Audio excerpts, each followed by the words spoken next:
So చాలా మంది Telugu students కూడా ఉన్నారని విన్నాము. సో మీరు తెలుగు వారేనా? తెలుగు వారు. ఎక్కడి నుంచి వచ్చారు? కడప నుండి. పేరేంటి? అశోక్ కుమార్.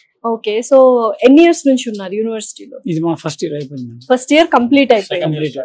సో ఎలా అనిపించింది యూనివర్సిటీ కావచ్చు, ఫ్యాకల్టీ కావచ్చు, వీళ్ళంతా? ఫ్యాకల్టీ కూడా మొత్తం చాలా బాగుంటారు, ఫ్రెండ్లీగా, మంచి ఎన్రోల్మెంట్. కాలేజ్ పరంగా వస్తే నెంబర్ 1 గా చెప్పాలంటే డొనేషన్ ఉండదు ఇక్కడ. ఫుడ్ పరంగా అయితే సపరేట్ గా ఆంధ్ర వాళ్ళ కోసమే సపరేట్ గా ఒక మెస్ ఏర్పాటు చేయడం షెఫ్ అండ్ మెస్ సపరేట్ గా ఉన్నాయి. 350 acres క్యాంపస్ అంటే ఫస్ట్ షాక్ అయింది మేడం. అంటే ఇంత మనం కట్టే డబ్బులకి, చూపించే ఫెసిలిటీస్ కి, ఉన్న ఫ్యాకల్టీకి, ఉన్న ఫుడ్ కి, రూమ్స్ కానివ్వండి, అన్నిటికీ మనం అఫోర్డబుల్ ప్రైస్, మంచి అఫోర్డబుల్ ప్రైస్, ఫ్రెండ్లీ స్టాఫ్. ఇక్కడ అర్థం కాకపోతే ఎక్స్ట్రా క్లాసెస్ చెప్పడం కానివ్వండి. ఓవరాల్ గా మీకు బాగా నచ్చింది.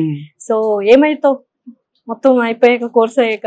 మంచి ఇంజనీరింగ్, మంచి artificial intelligence. Wow, so booming ఉన్న ఇది. ఏ కోర్స్ తీసుకున్నావు ఇప్పుడు? CI, artificial intelligence. Okay, 4th year out pass అయ్యే టైం కి వీళ్ళకు IBM నుంచి గ్లోబల్ సర్టిఫికేషన్ కూడా వస్తుంది.